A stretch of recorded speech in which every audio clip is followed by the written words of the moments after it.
How could a Spyro Remaster change everything? Let's find out.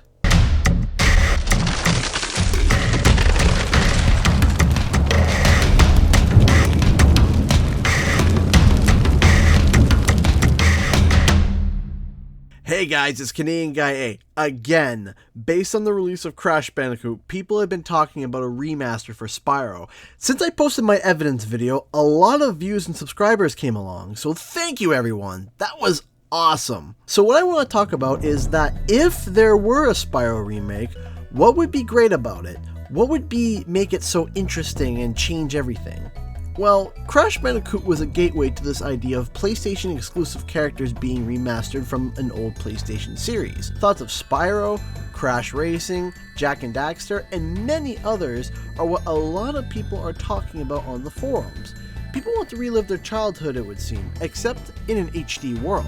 A Spyro remake could be what the doctor ordered for PlayStation.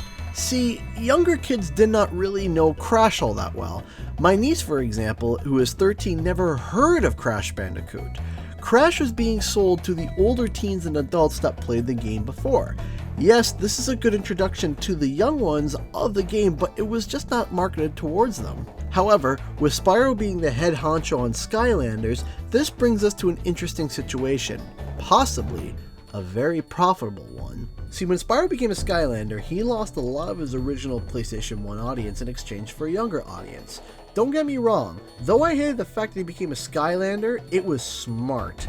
The whole concept of Skylanders was a goldmine. Parents buy the game, then they buy the portal, then the kids have to collect the figures.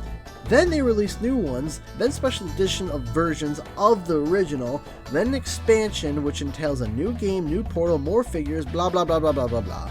Skylanders knew how to get parents to fork over the money, but there's a golden opportunity here. Here's my theory on how this will all go down. Crash Bandicoot gets a remaster. Everyone and their dog goes bananas. With this, older fans start to remember, hey, remember Spyro? I love that game. Then Activision and Vicarious Visions turn and say, I got you bro, and releases the Spyro Remaster. Now here's where the secret plan comes together. Both adults and children will be clamoring for this game. Adults who used to play Spyro will see this and remember the good old days and will want a copy. Kids will simply think, hey, it's Spyro from Skylanders, I want it. The money that they will make will be insane. Now they could try to use Spyro to introduce the younger generation of kids to old PlayStation 1 heroes. They would somehow have to introduce the whole plethora of games that came out for PlayStation 1 and get interest for the younger audiences. I'm not saying to advertise other games, but what I am sure that they can do is figure out how they can trigger interest from the younger audience. Spyro was really a beautiful game for its time, but with a modern day polish, it would look even better.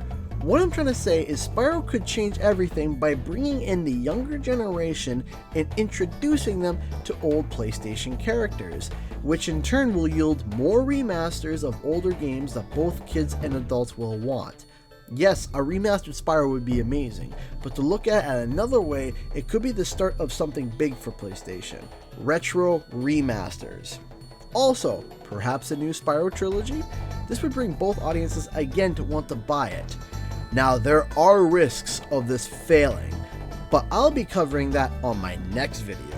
Until then, what would you be looking forward to the remaster? Comment below and let me know, and don't forget to click like and subscribe. I'll see you guys later. Bye bye!